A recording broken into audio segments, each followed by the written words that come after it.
As you sit across the gleaming mahogany conference table in a high-rise corporate office, waiting for the opposing counsel or executive director to speak, a familiar spike of anxiety hits your chest because you know that everything you have worked for comes down to the next 20 minutes of dialogue. You have spent weeks analyzing the contract, running the financial models.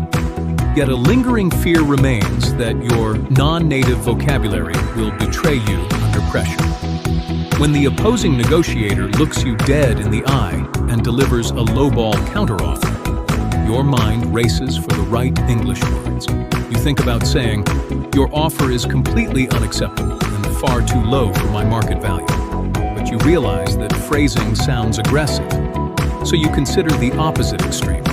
"I am terribly sorry to bother you, but perhaps we could possibly look at a slightly different number."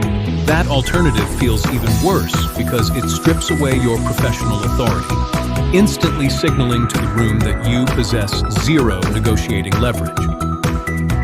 High-stakes negotiations are rarely won by having the best raw data. They are won by mastering persuasive framing and strategic concession. Today, we are going to deconstruct the linguistic anatomy of high-stakes negotiations so you can walk into any deal with absolute executive poise. When non-native professionals negotiate, they frequently fall into traps, either hyper-direct confrontational styles or overly defensive, apologetic submissiveness. The secret lies in mastering persuasive framing, the ability to reshape how the other party perceives value and risk through elite vocabulary. An amateur says, "I need a raise because my rent went up." That fails because it's personal rather than commercial value. A C2 professional states, "Given the expanded scope of my responsibilities and the measurable revenue growth I've driven, I am looking to realign my compensation." Pillar 1. Strategic anchoring and reframing.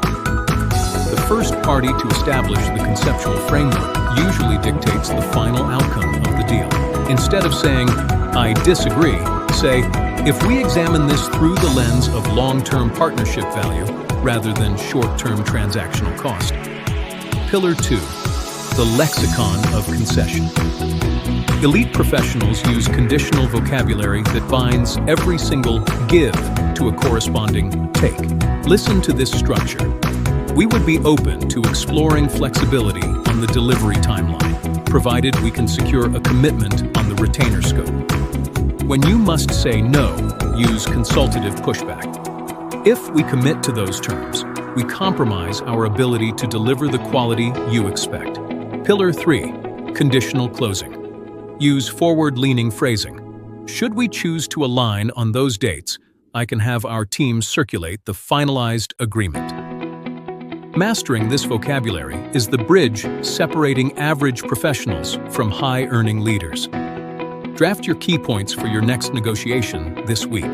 Please hit subscribe, drop a comment with your favorite phrase, and share this with a colleague. Until next time, keep commanding your value.